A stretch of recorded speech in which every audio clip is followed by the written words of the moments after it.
Morning. मैं हूं आपका होस्ट और एस्ट्रोलॉजर अमन। एजुकेशन को लगन कुंडली के किन भावों से देखा जाता है और कौन से प्लैनेट्स एजुकेशन के लिए रिस्पॉन्सिबल होते हैं?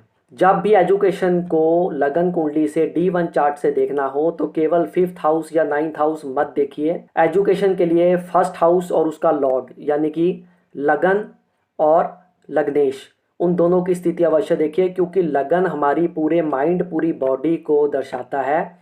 यदि हमारा लग्नेश कमज़ोर होगा तो चाहे 5th हाउस और 9th हाउस और उनके लॉर्ड्स जितने मर्जी स्ट्रांग हो, हमें पूर्ण रूप से एजुकेशन हासिल करने में प्रॉब्लम का सामना करना पड़ेगा। लगन और लग्नेश की स्थिति अवश्य देखिए, वो मजबूत स्थिति में होने चाहिए। कोई शुभ ग्रह लगन पर दृष्टि डाल रहा हो, राहु, शनि, सूर्य या मंगल लगन में ना बैठे हों या लगन पर इनकी दृष्टि ना हो, इन चारों ग्रहों में से जितने ज़्यादा ग्रहों की दृष्टि लगन पर होगी उतनी हमारी स्टडी, हमारी पढ़ाई करने में हमारी लगन कम रहेगी। लगन भाव के अलावा द्वितीय भाव यानी कि दूसरा भाव, जिसे सेकंड हाउस कहते हैं लगन कुंडली का, वो भी हमें अवश्य देखना चाहिए।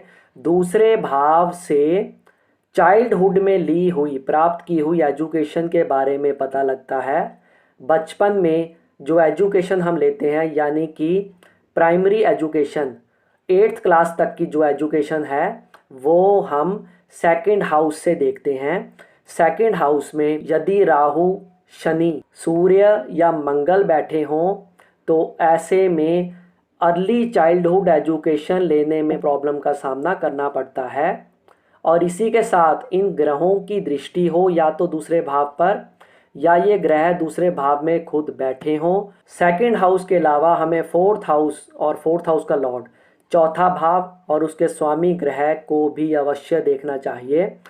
चतुर्थ भाव का स्वामी चंद्रमा यदि मजबूत स्थिति में होगा तो ऐसे में पढ़ाई करने में कंसंट्रेशन इम्प्रूव होगी और हमें किसी प्रकार की पढ़ाई करने में दिक्कत का सामना कम करना पड़ेगा। पंचम भाव, जो कि एजुकेशन के लिए, जो कि पढ़ाई के लिए बेहद महत्वपूर्ण भाव है, 5th हाउस और उसका लॉर्ड यदि कुंडली में कमज़ोर हुए तब चाहे लग्नेश भी जितना मर्जी बलवान हो, ऐसे में व्यक्ति एजुकेशन पूर्ण रूप से हासिल नहीं कर सकता। 5th हाउस और उसका लॉर्ड, ये दोनों की कंडीशन अवश्य देखनी चाहिए।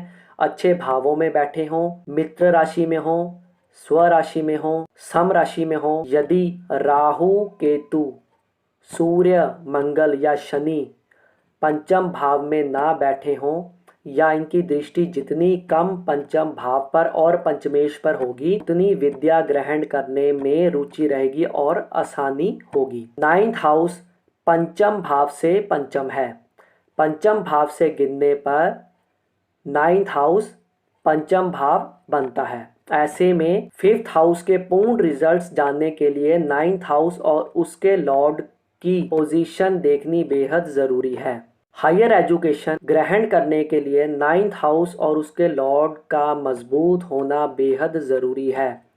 यदि 9th हाउस और उसका लॉर्ड मजबूत नहीं होंगे या राहु, शनि, सूर्य, मंगल 9th हाउस में बैठे होंगे या इनकी दृष्टि 9th हाउस पर होगी या नवमेश पर होगी, तो ऐसे में व्यक्ति एजुकेशन तो ग्रहण कर लेगा लेकिन हायर एजुकेशन प्राप्त करने में उसको कठिनाई का सामना करना पड़ेगा। एजुकेशन के बारे में जानना हो तो लगन कुंडली के प्रथम भाव और उसके स्वामी, द्वितीय भाव और उसके स्वामी, चतुर्थ भाव और उसके स्वामी, साथ में चंद्रमा की स्थिति, पंचम भाव और उसके स्वामी और नवम भाव और उसके स्वामी की पोजीशन अवश्य देखनी चाहिए। जिन जिन भावों की मैंने बात की है लगन कुंडली में, वो भाव मजबूत होने ज़रूरी हैं। यदि उन भावों में से सभी भाव मजबूत नहीं हैं तो कम से कम लगन, लग्नेश, पंचम और पंचमेश की स्थिति अवश्य अच्छी होनी चाहिए। इसी के साथ बृहस्पति, चंद्रमा, बुध मजबूत होने चाहिए। ग्रहों में से जितने ज़्यादा ग्रह मजबूत और अच्छी स्थिति में विराजमान होंगे आपकी लगन कुंडली में, उतनी एजुकेशन, उतनी विद्या ग्रहण करने में आपको रुचि भी रहेगी और वो विद्या आपके काम भी आएगी और आप उच्च शिक्षा ग्रहण करने के काबिल भी होंगे। आइए कुछ योग की बात करते हैं। यदि द्वितीय भाव का स्वामी और द्वादश भाव का स्वामी इन दोनों में परस्पर कोई संबंध हो, राशि परिवर्तन हो, या दोनों एक साथ लगन कुंडली के किसी भाव में बैठे हों, शुभ ग्रहों से भी दृष्ट हों, तो ऐसे में छोटी उम्र में विदेश जाकर पढ़ाई ग्रहण करने का योग बनता है। पंचम भाव और नवम भाव का स्वामी यदि द्वादश भाव में बैठे हों, या द्वादश भाव का स्वामी पंचम भाव या नवम भाव में बैठे हों, ऐसे में यदि आप फॉरेन लैंड से विद्या ग्रहण करेंगे तो आपको उसमें सक्सेस की प्राप्ति अवश्य होगी। नवम भाव का स्वामी और पंचम भाव का स्वामी